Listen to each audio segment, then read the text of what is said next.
What's up, YouTube fans? We're back again with another Wednesday Night Live. Today we have a special guest, Mr. Dformers, Custom Creations.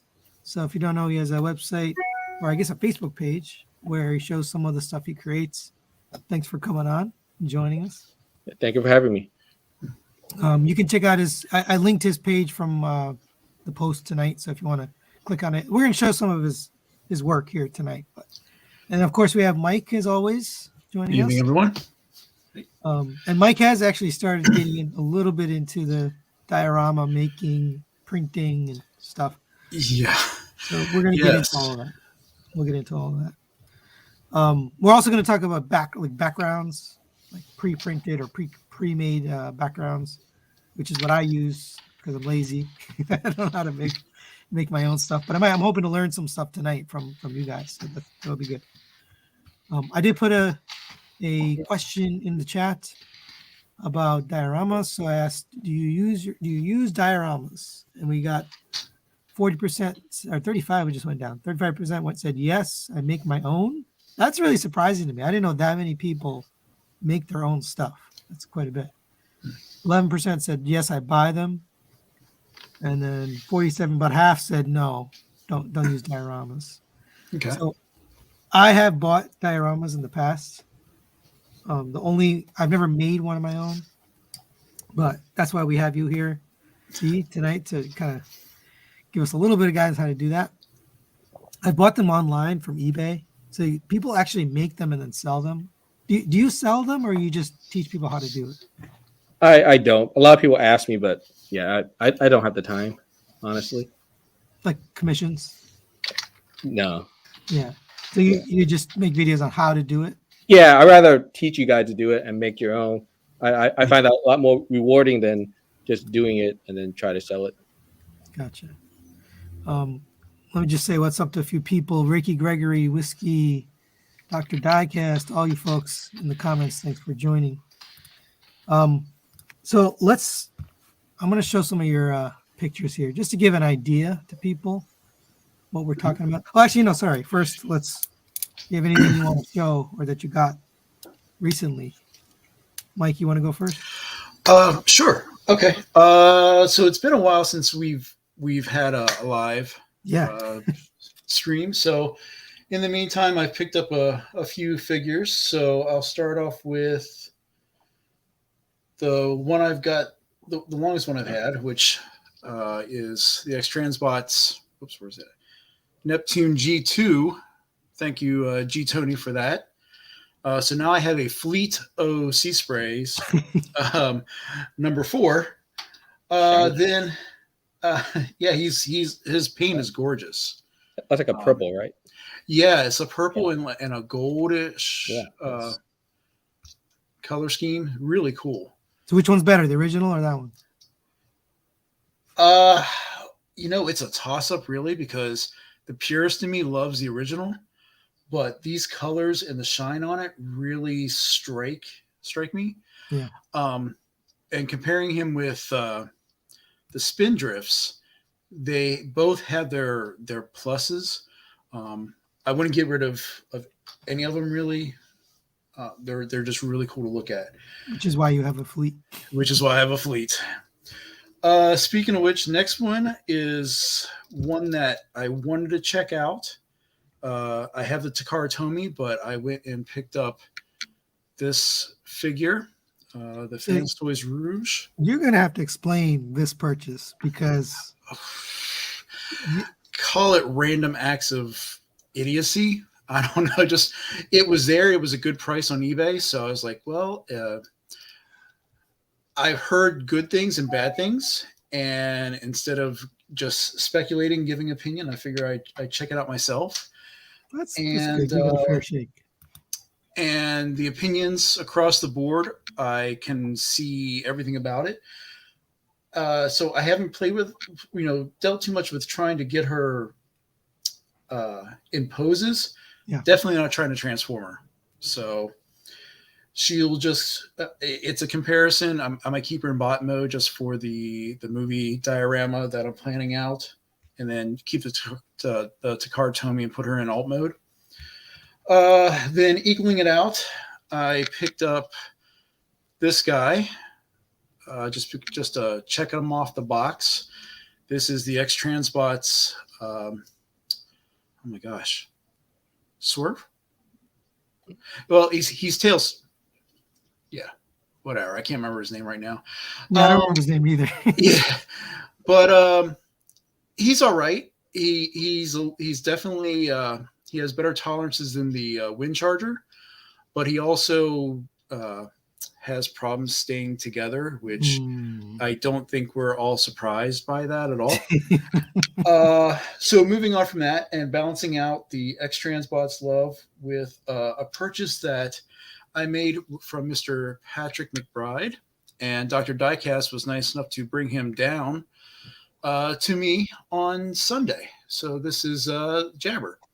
Very nice. And I already have the Unique Toys buzzing. So again, this was one of those I wanted to compare the two and see which one really fit my my aesthetics.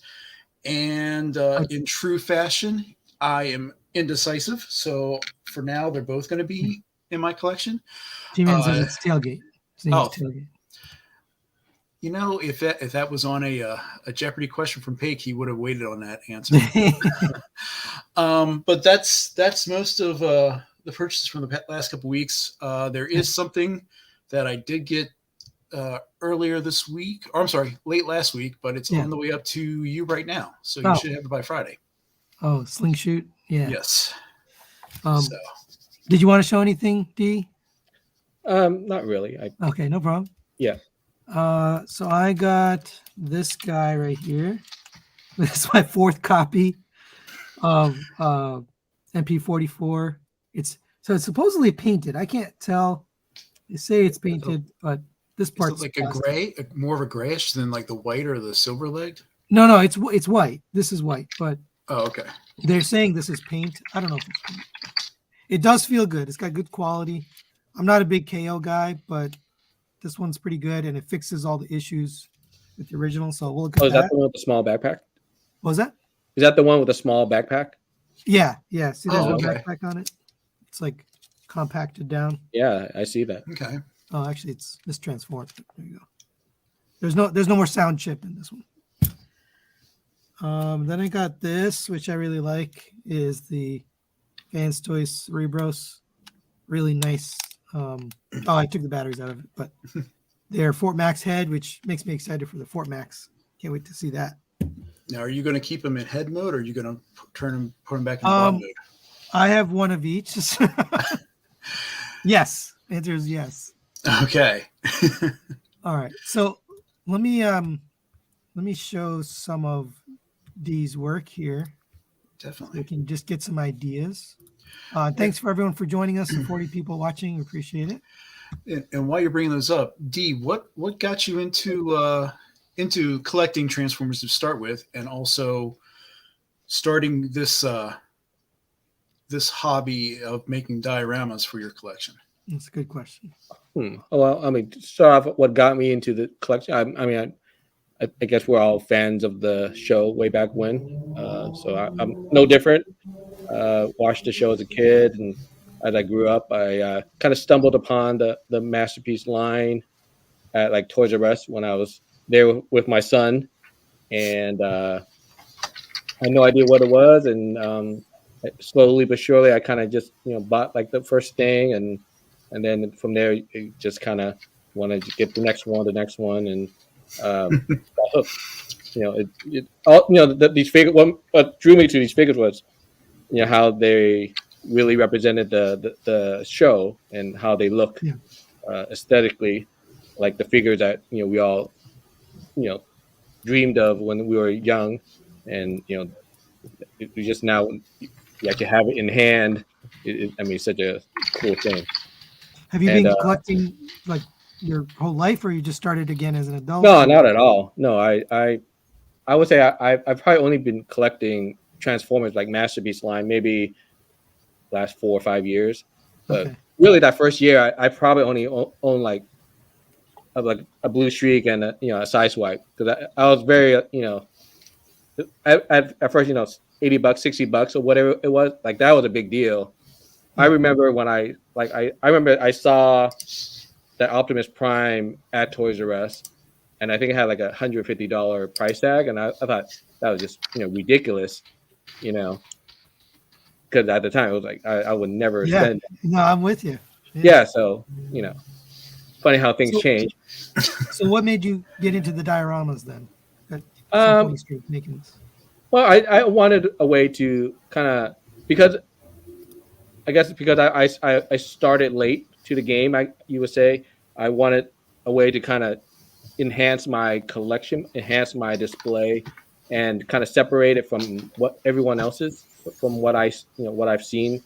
And I've always been around art. I can actually say professionally I work as an artist, so it's Okay. that skill set of mine to kind of be creative and just find ways to kind of entertain myself.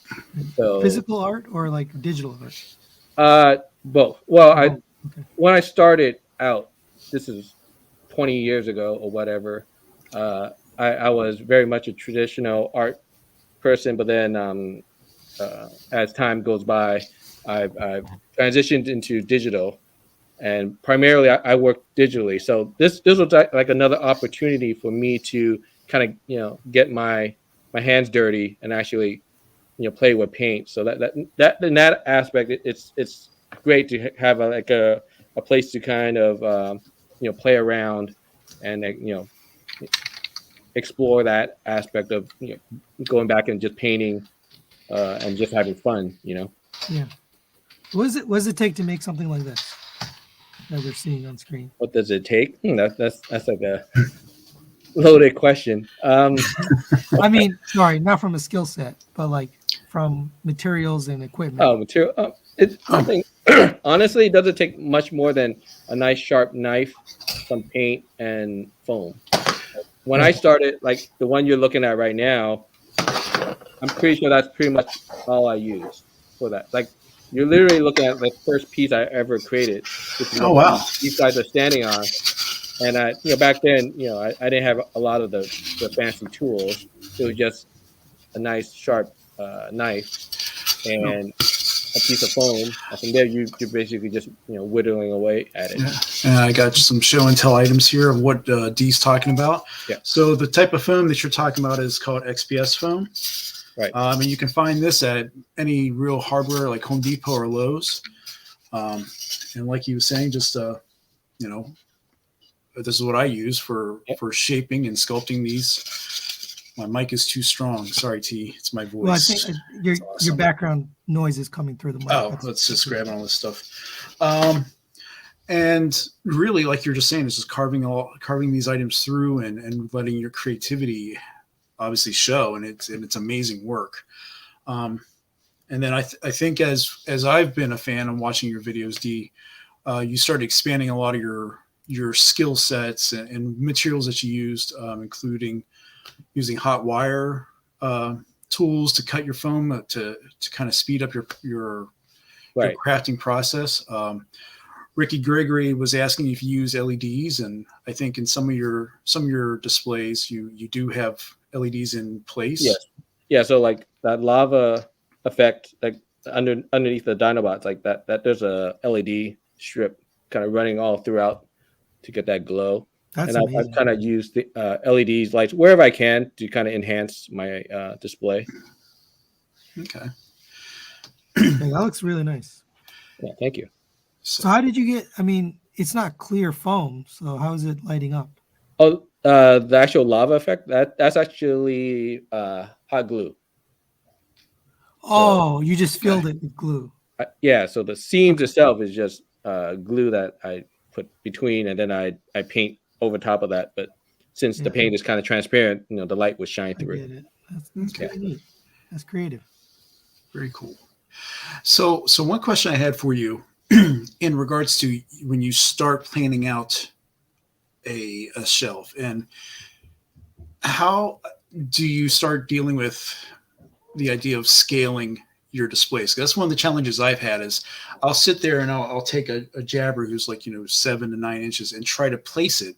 But then I've always found myself either tooling around with the display too much where it starts looking wonky, or I have it built to a point where I thought it was perfect and you slide it into place, and next thing you know, his head's rubbing against the top of the shelf.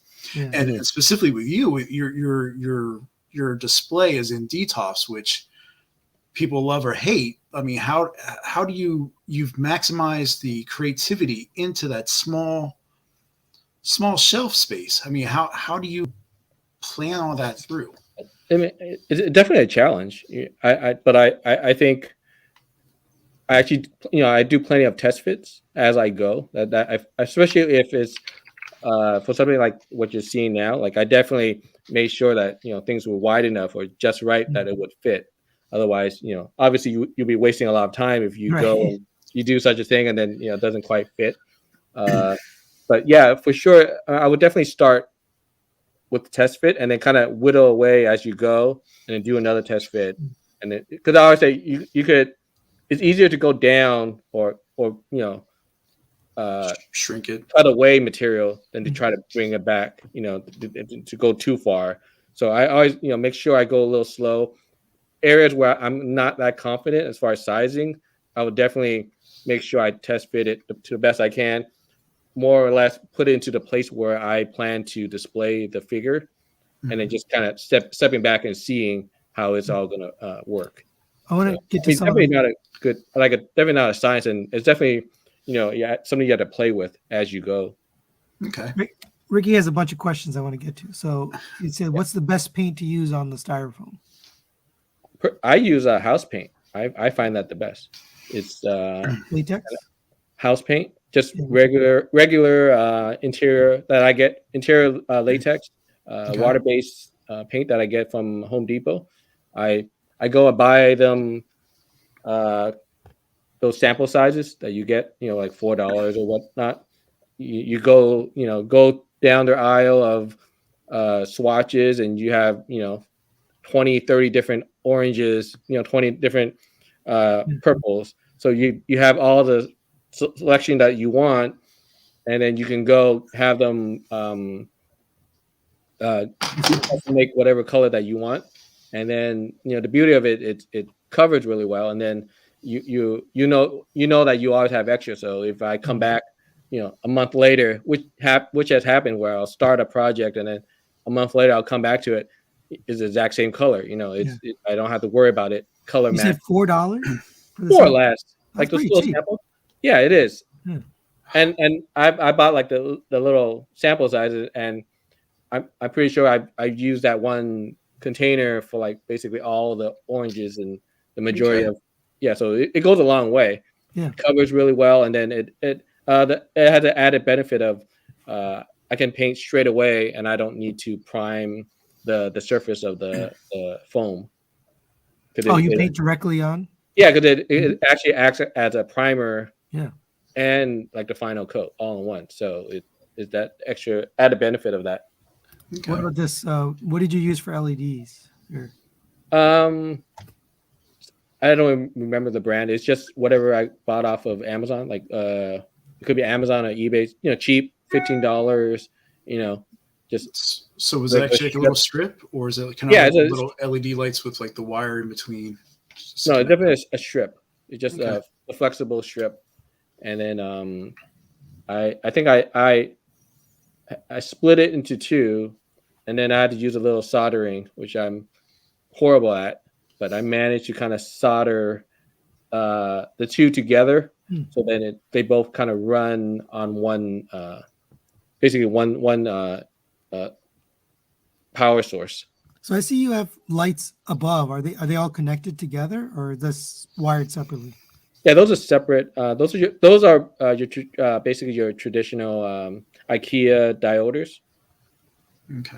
Okay. Hey, this is the perfect question. Ryan says, "I'd love if someone did easy how-to videos. Follow along." Well, you're in luck because Dformers Custom Creations has a YouTube channel that he shows you how to do this. He doesn't actually sell it. He actually shows you how to make it. I actually watched a couple of videos. They're pretty darn good. The only place I've seen that anywhere else is Bobby Sculptace, but it's behind a paywall. So if you want to learn how to do it, you got to become a Patreon. But Dformers is doing it for free. So and Ryan, I've used Dformers videos off and on throughout the past year or so. Actually, these are two pieces I did after watching some of his stuff, and this is right when I was trying to figure out what the hell I was doing. But following some of his steps and just sorry, got it all there.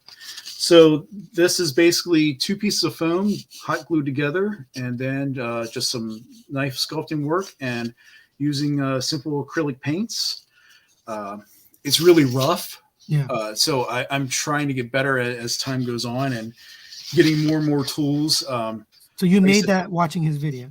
I made this and this one just watching his video and taking his cues on how to sculpt into the foam and kind of doing dry brushing he taught me how to do. And I've been using items such as, like you were saying with your the house paint and stuff. I actually fell down a rabbit hole and started using acrylics. Actually bought myself an airbrush or two. I mean, because my hands aren't as steady as they used to be. So sometimes if I want to get that detailed stuff, or if I just want to try to use the time I have in between real life and family and such, then I'll try to spray paint the main sections and try to get that nice, even, consistent coating across them all. So definitely a huge help. And, like you were saying, Sony, another influence was Bobby. Watching some of his items that aren't on the paywall that he's had this kind of synopsis where he's gone through everything. Yeah, it's high level though. Yeah, it's very high level, but like your videos, D, have been really insightful and consistent because, like you said, it's all about teaching yourself the skill. You don't have to be, you don't have to have the artist touch, so to speak. But I mean, working on how just to visualize what you want and work it through there. I mean, it's been a great influence. And do you have an answer for this question? Yes. How do I anchor? There's basically in his back leg, there's a magnet attached to a screw, and it just so happens the way the figure is built, that rear spoiler, there's like a little gap. So I basically just have the screw basically poking out, and it's just basically fitting between the back of the leg and that spoiler. Right here. I'm one of the things that keeps me interested in doing this is just that pushing the envelope as far as posing, creating dynamic poses. So I'm always looking for creative ways to try to kind of push that and just so I don't get bored. But also, I think this makes for a lot more interesting display than having everyone just standing vertical. Agreed. Is there a good tutorial for video for painting to create effects? I'm not sure what he meant by effects. In regards to, are you talking like dry brushing, Ricky, or just like color? I mean, figuring out colors. I mean, that's kind of it all comes through with time. And I think you would agree with me on that, D, is like figuring out like where you imagine like the lighting coming from onto your display kind of makes me figure out where I want to put my highlights and contrasts, and always a good wash to kind of balance out the colors. And that's just coming through again with practice. And if you have questions, looking at others who are also into this crafting hobby, and that will help figuring out that. It's definitely something you can't just look at a video and pick it up. You have to actually get in there and get your fingers dirty. Yeah. So you might have some throwaways first. Jonathan asked, Dformers, what % would you say is skill versus talent? So I think what he means is skill by practice versus just raw talent of having it. Yeah, that's a tough question to answer, just because I think talent just makes it I will say having talent affects how quickly you can pick something up and kind of where your baseline is. Yeah.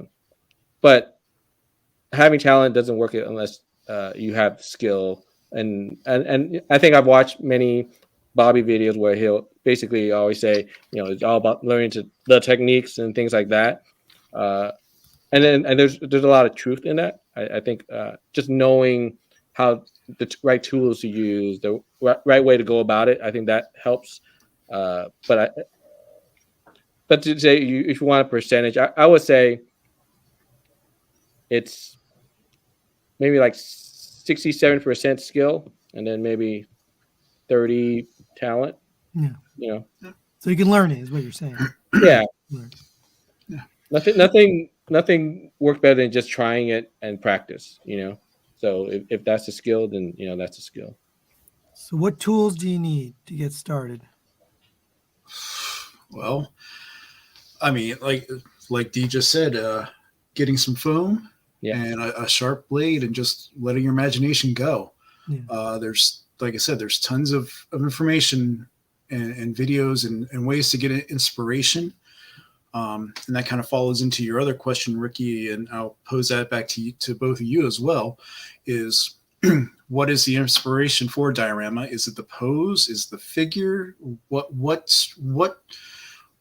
is that spark that you both get, whether it's creating pieces like this for your figures or finding what you feel is fits your collection out in the market and purchasing that to enhance what you see. Are you using airbrush or is this hand painted? Hand painted. Everything, all the lines, everything is all hand-painted? All hand paint. It's gorgeous. I use Dformers lighting guide. It's great. One thing I noticed is that I think you're blocking the light from the front. Is that right? Oh, right. Yeah. In front of each diode, there's I place like a strip of black like plastic, and it's maybe like a centimeter or so thicker, so it kind of tucks below the light, so it kind of blocks, basically acts like a barrier. Because I noticed when I was taking pictures of all my stuff, you always see the individual diodes, and it would cast a glare, and that would drive me nuts. Mm-hmm. So you're diffusing the light, basically. Yeah, so you can see like each of those strips, there's like a little black. So so if you kind of look underneath, all the diodes are still there. Yeah. It's just it's just not as visible. Yeah. That's cool. Now, this is a really cool. So aren't you afraid they're gonna fall? Like on crazy angles and stuff. It hasn't happened yet. I live in California. I'm waiting for the big earthquake, and then are they anchored? No, these are not. They're just balanced. Yeah, they're just balanced. That's awesome. Very creative. Yeah. And that's because they're so hefty and heavy. Oh, that's true. They can pose pretty well. This Road Dog says the Master display is dope. I agree. Dry brushing. Are you using dry brushing on these things? Yeah, just to bring out the details. There's definitely dry brushing in the rocks. Yeah, I mean, yeah. Again, if you this isn't a plug, but if you go watch some of my videos, I definitely have a video of how I made this, and you can see the rocks are pretty much all done with dry brushing. It's a very simple, basic technique. If you actually maybe it's not a plug for you, but we're plugging you. Is you go watch his videos. and the street is basically corkboard, and that's just amazing how you transformed that simple product into what you see here. So what's the inspiration for, like, how did you come up with this? I was just about to go into that because to kind of follow up on what Mike was saying, how I got some of my inspiration. I'm a big fan of those XM Studio statues and Prime One Studio statues, things like that, where those big heavy resin statues. So I don't collect any myself, but I do watch it. Mm-hmm. I think that's kind of where you could. I always say you can find inspiration everywhere and anywhere. So you should always be looking for things.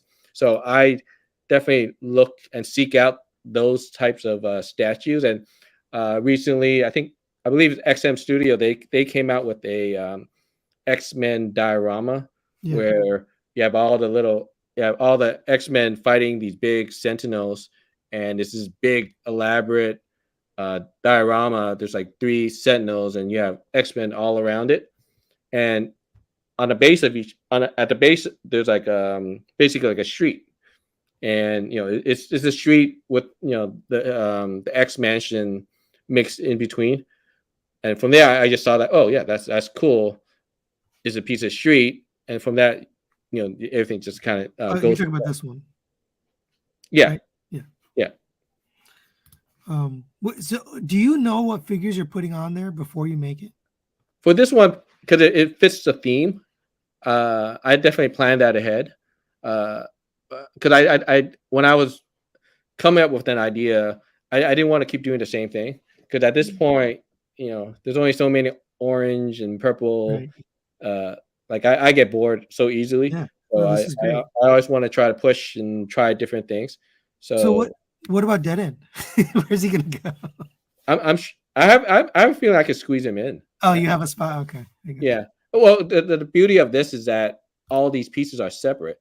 So the base itself is four separate pieces. It's modular. So I can reconfigure it if I need to, and I can also add to it if need. What's holding them together? Nothing. Gravity? It just looks like it's connected. Oh, okay. It's just like kind of like a jigsaw puzzle. I got you. That's pretty amazing, man. It looks like one piece, but it's really... So like in this machine, that's like maybe 6 separate pieces. It just all kind of stacked and just kind of placed between next to each other to make it look like it's whole. So you hand cut these like Decepticon symbols and stuff like that? Yeah. You didn't trace anything? I'm pretty sure I traced the original Decepticon symbol. That's really onto the foam. From there, I think I hand cut it. From what you're looking at, because it's so small, you might think it's nice, but if you look up close, you definitely know that you see the hand. So it's definitely not that precise, but it's okay. I think that's great. Yeah. Are you gonna make a?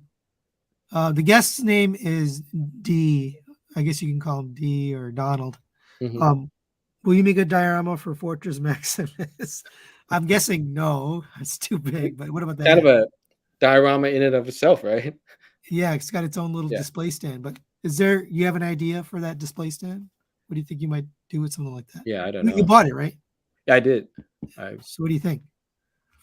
Yeah, I kind of half think of, I can just, if I just do like a bust, I don't have to do the entire thing. Just do from like this high up, that'll be enough. But I don't know. A piece of the body? Yeah, or a piece of a hand or something. Yeah, so this one, I chose this as the thumbnail, so I didn't even ask you. I just stole it because I thought it was really cool what you did with the green on this. Mm-hmm. So how did you come up with this thing?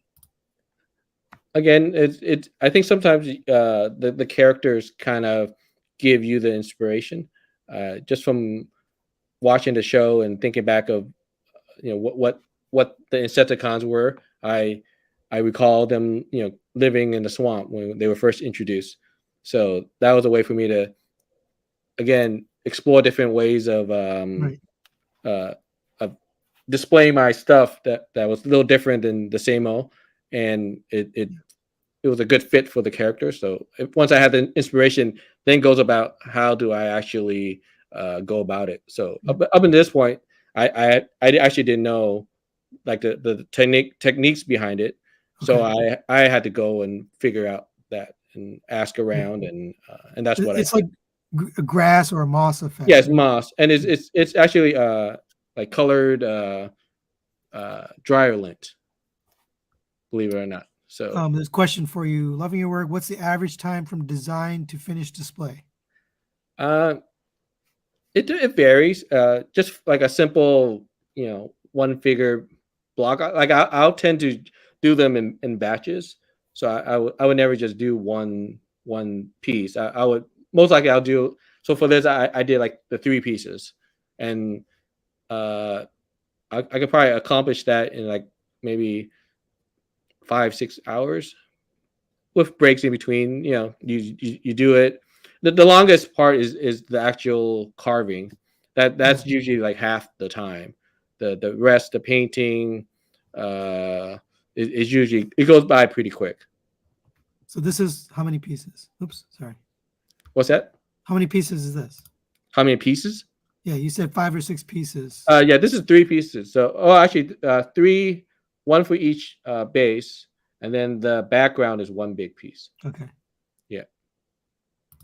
Let's see. I know there's a lot of questions for you, so I'm just gonna keep going with it. Yeah, no. So, yeah. Dformers, did you watch Bobby Skullface's collection critique of your work? I must have missed that one.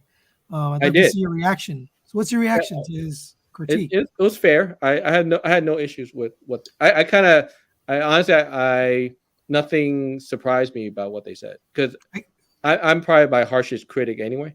So I've nitpicked my display. Trust me, 100 times more harsh than they ever would. So it doesn't bother me at all. And like I said, professionally, I come from a headspace where my stuff gets critiqued all the time. So I'm pretty much numb to at this point. Yeah. So and some of the comments were valid. I for sure had the same thoughts myself, and I know kind of what my plan is. So I mean, they don't know what my end goal is, so they can only guess. This is pretty dope too. Yeah. So what did you do up here? You got like integrated it with the light or something? Right. Yeah. So the light is it just so happened that this DTOF, because I bought it secondhand, it came with this light installed, because some of them kind of have it already. Like this one particular had one installed already. So instead of getting rid of it and having like this big hole, I was like, might as well make use of it. So that's kind of what I did. I just went and colored it, or added a like a filter. It's just from a piece of resin. Yeah. Pretty simple, and then added the actual foam structure around it. Okay. What's the most time-consuming display you've made? Let me see. Do I have a picture of it, or no? Let me see, because it could be the moss, probably the moss thing, just because the moss thing is just like an extra added step. Yeah. Yeah, because no, I mean, basically it's the same old. It's just that added step. It's more. Is it all paint, or is there something more than just paint? It's just paint. I've got exactly what it was. It was the paint mixed with the dryer lint, and then wood glue to kind of put everything, kind of combine everything together. Gotcha. Wow. Okay. More questions. Does the manufacturer of the figure dictate what is used for diorama? For instance, FT Tesla, XP Jansen, blah blah blah blah. I would guess the answer is no. It doesn't matter. But what do you? I haven't made any dioramas, so I don't know the answer. Doesn't matter. So does it matter who makes the figure? It does, because sometimes the articulation it's a big deal. Like for instance, like Jabber was one of those figures where I found that to be really challenging to, because I really wanted to create something that was very dynamic, and it was such a the articulation on that thing was like pretty bad, I would say. I have that one. I don't think I have, but yeah, I'm pretty sure I don't have it. But you can kind of see from back here. Oh, okay. Or maybe one of those pictures, like, there he is. Yeah, I see. I really wanted the dynamic pose, because he's such a dynamic figure in the show. So I really wanted to do that, and because of the way it was designed, how heavy he is, it just adds to the challenge. Because if you're trying to tip something over and it's heavier, then obviously it's going to pose more challenges. And also, simple things like hip skirts. It How did that affect the display, though? What did you do? Didn't you put a wire through his yes, heel? because Oh, really? yeah. So there is basically a wire on his would be his right foot, and that's where he's anchored in. Wow. And because of it, he's so heavy. I to kind of anchor him down, I was using magnets that goes through the glass, so that piece of rock that goes underneath the glass. That's what's actually holding it together, because now the base is kind of sandwiched between the glass. But now because he's so heavy, I had to keep getting like really big magnets, like and multiple magnets, just to kind of make sure he stays in place. So before you answer this question, I thought the answer was no, it doesn't matter. But man, that's really for me it poses like I hate figures without waist swivel. Like for me, that's a big thing. I prefer waist swivel over a lot of things, because not having waist swivel limits how dynamic you can pose something. I got you.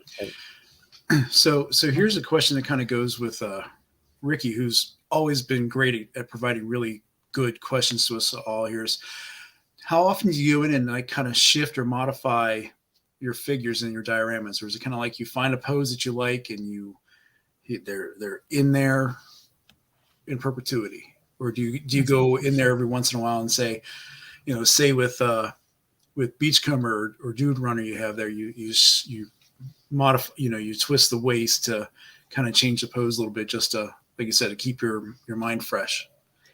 Yeah, I definitely try to. Some pose I like, once you find it's like I like that Beachcomber pose. Like I haven't really messed with it since I first got it. He's been stuck in that pose forever, because I think it so fits him. But most times, a lot of the figures I would just change it up just out of boredom. Not as often as I would like, but for sure I'll change it up just to keep my display fresh. Now, I'm just trying to get the questions. No problem. Mhm. Do you make any other art beyond dioramas? Yeah, You're an artist. Without going into too much detail, yes, I work professionally I'm a professional illustrator, so I do other kinds of art for sure. It's 2D art, right? Yes, 2D art. Okay.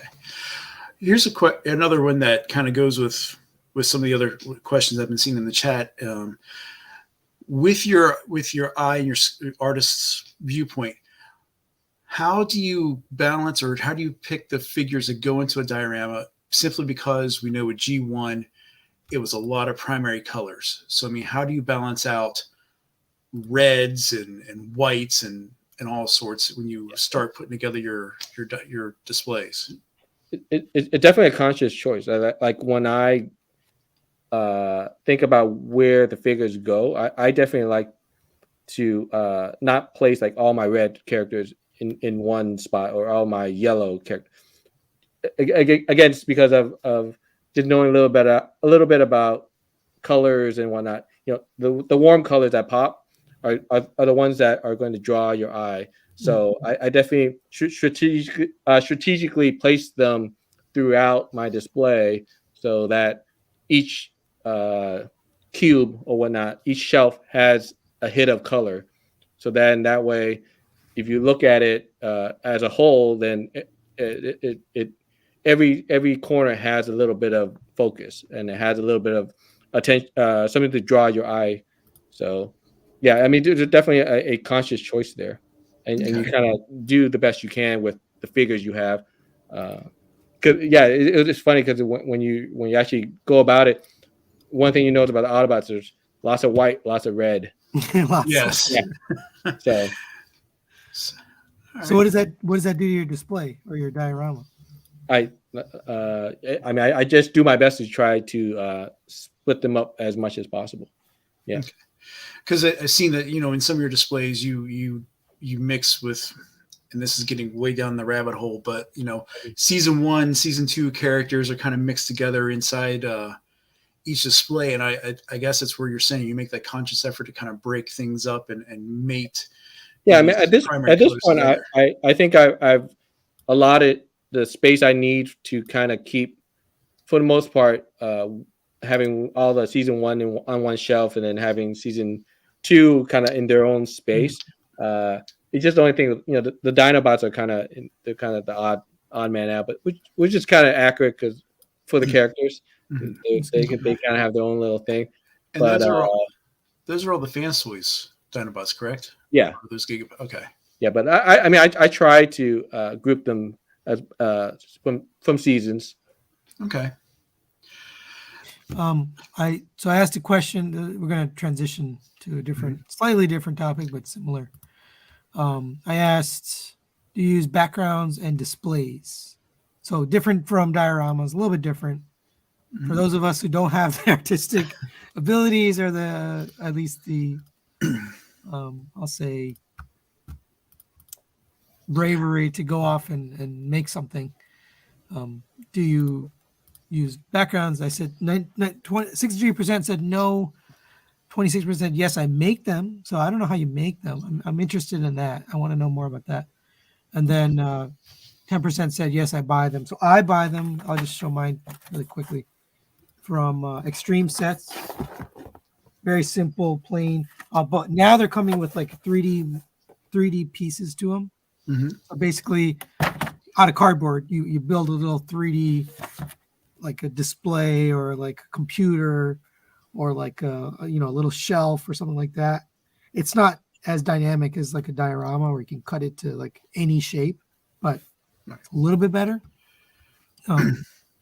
And I found that definitely totally changes the display. Have you messed with anything? Have you bought anything, either of you, for display? Yeah, I haven't. Yeah.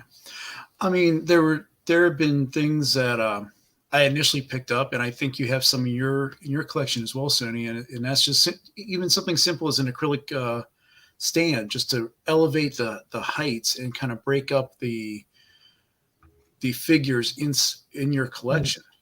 Getting a smaller bot elevated brings that figure to your eye a little bit more.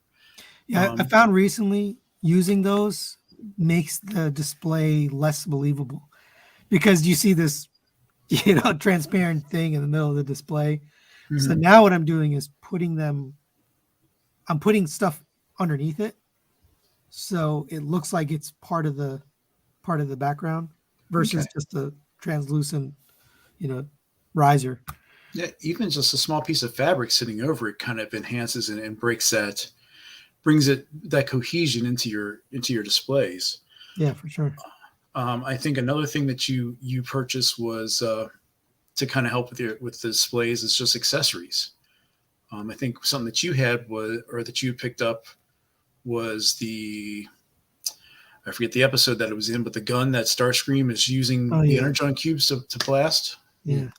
With. You do any of that? Do you have any like 3D printed or like created accessories or displays that are not part of your diorama? Do I? Yeah. Have anything like that? No. Yeah. I would love to get into 3D printing. That might be something. So Mike, you want to?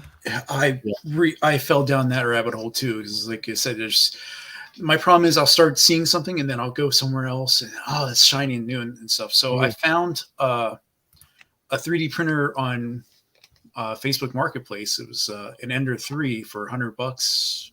So I was like, well, you can't beat that deal, especially brand new. So I started printing a couple items. And this is by far the most ambitious one I made so far. And this is simply a Teletran 1. And you can find all these files. You can find so many different files on different websites that are strictly for 3D printing. Just get the STL files. You have to have some extra software to break up the display, so that way the 3D printer, whether it's resin or using FDM, which is what this is from, builds the display. You gonna upscale it? Imprinted? Unfortunately, with the one I have, I don't have a build plate larger Oh, it's the max to size. do this. So this will work for mainline figures. Yeah. But anything larger than that, I'd have to get a bigger 3D We had printer. to do it in pieces. I could break it up and do that, but then I would however I did it, if I broke it up from here, then I was worried about like getting the lines for the display. Mm-hmm. But there are plenty of people in the community that are 3D printing masters, whether it's building weapons for your figures, items like this, or anything that you as a collector see that you think will help bring those figures that you watched as a child, and now you've put this money you invested, your time and effort into this to kind of make it that when you look at it, you're like, it's awesome. Love it. I was looking at this picture and thinking you could probably carve it out of foam, right? Yeah, right. Absolutely. It's pretty simple. Teletrain, at least. Yeah, I mean, I think you would agree with the D that the only thing limiting you is your creativity, right? So. Yeah. And I think I had a friend who kind of took on that challenge, and I think he used what's that called, like polystyrene? Oh, is it polystyrene or like the white styrene? Yes. And I think that would be a great material to kind of go about that. So I could definitely see something that could be something someone can make themselves rather than 3D printed. Mm-hmm. I just wanted to acknowledge this guy just joined as a member. Thank you for joining. And for whatever reason, he donated. So you guys get to ask a question.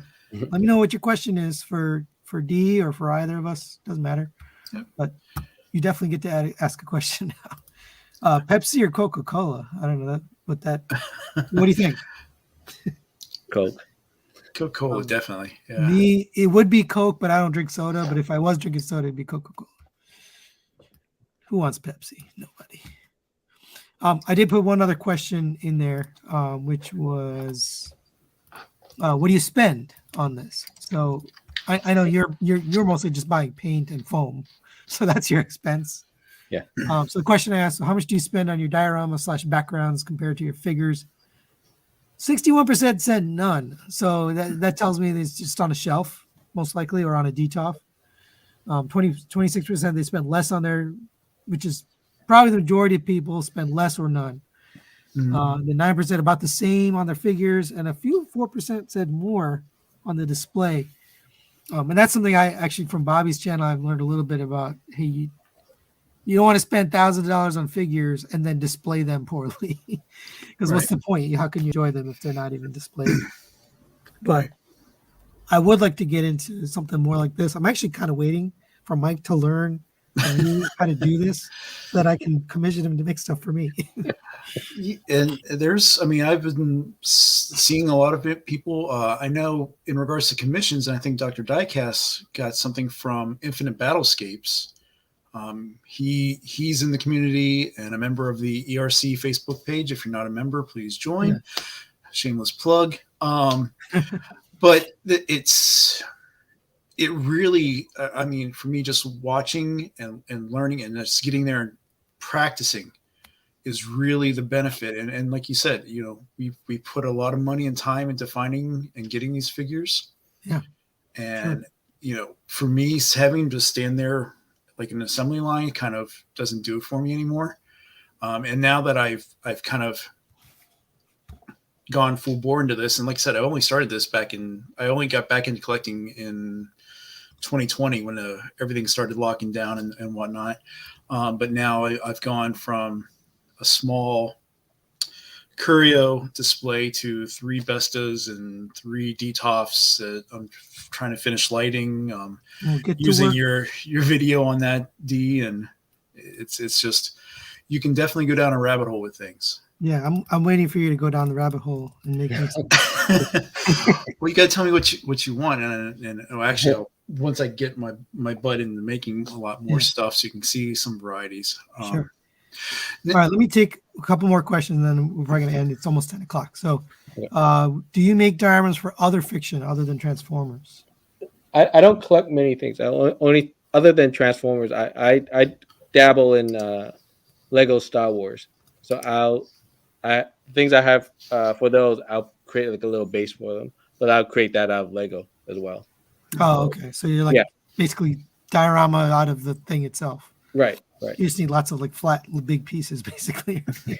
Yeah, mine's a little. I like to hope it's a little better than that. Well, give us a hint. What do you do Uh, for your Legos? I'm sure I should pan over to Can you my. grab something? Well, if I pan over to my. Oh, okay, yeah. So that AT-AT. Yeah. Yeah. Wow. So like that. So that's like my workspace. So like a base. You make a base Excellent. for it. Yeah. That's pretty cool. Now, you said you had children. Do you get them involved with some of your creativity, or ask them, hey, what do you think about this, or do they actually want to get involved? Yeah. I mean, my kids are pretty young. My daughter's 5, but she's into art, and very much so. So I'll definitely, and then my son will critique myself whether I want to or not. He'll come by and kids, they're brutally honest. They'll tell you straight up if something doesn't look good, right? So yeah, so they're involved, and I've actually, because my son does, might have to do a science project here and there. So and I kind of tried to incorporate some of my foam stuff into some of their science project.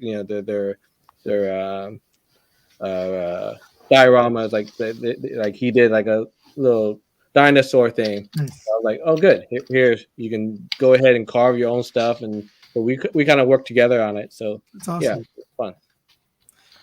All right, one more, and then is there any particular character that you have or you don't have yet that you really want to build a display for? That's interesting.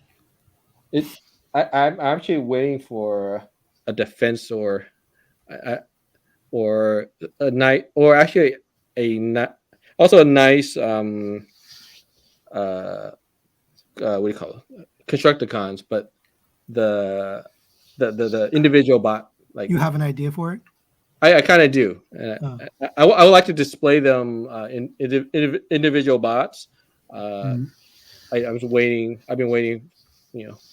Hopefully, with these new ones coming out, that wait might not be too long. But those are a couple that come to mind. Well, we can't wait to see it. Whatever you come up with, I'm sure it's going to be pretty cool. Yeah, thank you. Go check out his channel, Dformers Custom Creations.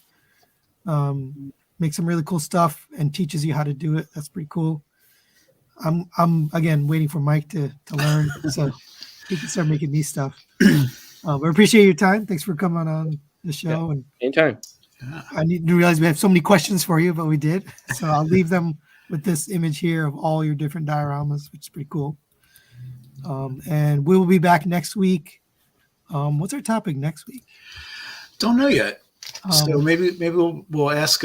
Maybe if you want to ask the members, see what they would like to talk about. There's 2 on the docket. There's replacement parts, so getting and replacing parts, and then the other one was conventions. So maybe I'll put out a little survey for members. But we'll be back next Wednesday with another topic. And thanks once again, Dformers, for joining us. Yes, thank you very much. We know it's been. Thank you for having me. Yeah, it's been a great time here tonight. So really appreciate it, and appreciate all the questions in the chat. And thank you to the 60 people or so that joined us. Good questions. Ricky Gregory, you get the all-star for best questions for tonight. So we'll see you next week. Later. All right. Evening, everyone. Bye.